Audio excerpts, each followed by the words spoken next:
ಎಂದಿನಂತೆ ಜಮೀನಿನ ಕೆಲಸಕ್ಕೆಂದು ತೆರಳಿದ್ದ.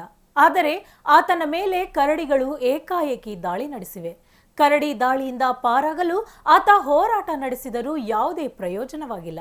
ಇದೀಗ ಕರಡಿ ದಾಳಿಯಿಂದ ಗಂಭೀರವಾಗಿ ಗಾಯಗೊಂಡಿದ್ದ ಆತ ಆಸ್ಪತ್ರೆಯಲ್ಲಿ ಚಿಕಿತ್ಸೆ ಪಡೆಯುತ್ತಿದ್ದಾನೆ. ಹಾಗಿದ್ರೆ ಯಾರಾತ ಅಂತೀರಾ? ಈ ಸ್ಟೋರಿ ನೋಡಿ. ರೈತನ ಮೇಲೆ ಏಕಾಏಕಿ ದಾಳಿ ನಡೆಸಿದ ಕರಡಿಗಳು. ಕರಡಿ ದಾಳಿಯಿಂದ ಗಂಭೀರವಾಗಿ ಗಾಯಗೊಂಡ ರೈತ. ಗಂಭೀರವಾಗಿ ಗಾಯಗೊಂಡ ರೈತ ಆಸ್ಪತ್ರೆಗೆ ದಾಖಲು. ಹೀಗೆ ರಕ್ತದ ಮಡುವಿನಲ್ಲಿ ಮಲಗಿರುವ ರೈತನ ಹೆಸರು ಹನುಮಂತಪ್ಪ. ದಾವಣಗೆರೆ ಜಿಲ್ಲೆಯ ಜಗಳೂರು ತಾಲೂಕಿನ ಬೈರನಾಯಕನಹಳ್ಳಿ ಗ್ರಾಮದ ರೈತ ಹನುಮಂತಪ್ಪ ಎಂದಿನಂತೆ ಸಂಜೆ ತನ್ನ ಜಮೀನಿಗೆ ತೆರಳಿದಾಗ ಕರಡಿ ಮತ್ತು ಮರಿಗಳು ಹಿಂಬದಿಯಿಂದ ಏಕಾಏಕಿ ರೈತನ ಮೇಲೆ ಎಗರಿ ಮನಸ್ಸಿಗೆ ಬಂದಂತೆ ದಾಳಿ ನಡೆಸಿವೆ. ಕರಡಿ ದಾಳಿಯಿಂದ ಪಾರಾಗಲು ರೈತ ಹನುಮಂತಪ್ಪ ಎಷ್ಟೇ ಪ್ರಯತ್ನ ಪಟ್ಟರೂ ಅದು ಸಾಧ್ಯವಾಗಿಲ್ಲ. ಹನುಮಂತಪ್ಪ ಸಾಕಷ್ಟು ಪ್ರತಿರೋಧ ವ್ಯಕ್ತಪಡಿಸಿದರೂ ಕರಡಿಗಳು ಮನಸ್ಸೋ ಇಚ್ಛೆ ದಾಳಿ ಮಾಡಿ ಹೋಗಿದ್ದು ಪಕ್ಕದ ಜಮೀನಿನ ರೈತರು ಬಂದು ನೋಡಿದಾಗ ಹನುಮಂತಪ್ಪ ರಕ್ತದ ಮಡುವಿನಲ್ಲಿ ಬಿದ್ದಿದ್ದ. ಆಗ ಕರಡಿ ದಾಳಿ ಮಾಡಿರೋದು ಗೊತ್ತಾಗಿದ್ದು ಕೂಡಲೇ ಅವರನ್ನ ಜಗಳೂರು ತಾಲೂಕು ಆಸ್ಪತ್ರೆಗೆ ಸೇರಿಸಿ ಚಿಕಿತ್ಸೆ ಕೊಡಿಸಲಾಗಿದೆ. ಹೆಚ್ಚಿನ ಚಿಕಿತ್ಸೆಗಾಗಿ ಆಸ್ಪತ್ರೆಗೆ ಕರೆದೊಯ್ಯಲಾಗಿದೆ. ಅವರು ಹೊಲ್ದಕ್ಕೆ ಹೋಗ್ಯಾರ ಸರ್. ಅವರು ಬೇಸೆ ಹೊಡೆಯಕ್ಕಂತ ಹೋಗಿದಾರ. ಅದು ಕರಡಿ 4 ಕರಡಿ, 2 ಸಣ್ಣ ಮರಿ, ಒಂದು ದೊಡ್ಡವು 2 ಕರಡಿ ಬೆನ್ನೆತ್ಬಿಟ್ಟವ.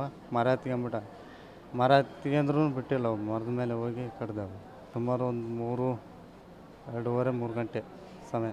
ನಮಗೆ ಗೊತ್ತಾಗಿದ್ದೆ ಅಷ್ಟು. ಅದು ಎಷ್ಟೊತ್ತಾಗಿತ್ತೋ ಗೊತ್ತಿಲ್ಲ, ಅವರಿಗೆ ಗೊತ್ತದು.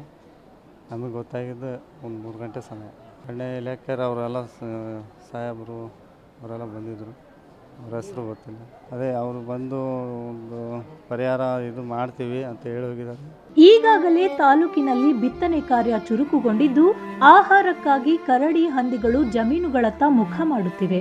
ಹೀಗೆ ಜಮೀನಿನ ಕೆಲಸಕ್ಕೆಂದು ಹೋದ ಹನುಮಂತಪ್ಪನ ಮೇಲೆ ಕರಡಿಗಳು ಕ್ರೂರವಾಗಿ ದಾಳಿ ನಡೆಸಿದ್ದು ಹನುಮಂತಪ್ಪ ಸಾವು ಬದುಕಿನ ನಡುವೆ ಹೋರಾಟ ನಡೆಸುತ್ತಿದ್ದಾನೆ. ಹೊಲದ ಹತ್ರ ಕುಂಟೆ ಹೊಡ್ಯಕ್ಕೆ ಹೋಗಿದ್ದ. ಹತ್ತಿ ಹೊಲದಾಗ ಅಲ್ಲಿ ಹತ್ತಿ ಹೊಲ ಹತ್ರನೇ ಕಾಡಿರೋದು. ಮರ ಹತ್ತಿದ್ರೇನು ಬಿಟ್ಟಿಲ್ಲ ಕಡ್ದದು ಕಳ್ಳಿ. ಜೊತೆಗೆ ಯಾರಿದ್ದಿಲ್ಲ. ಜೊತೆಗೆ ನಾವು ಹೊಲದಾಗ ನಾವು ಅಪ್ಪಾಜಿ ಬಂದ ಹೊಲದಾಗ ನಾವು ಮನೆ ಕಡೆಗೆ ಬಂದ್ವಿ.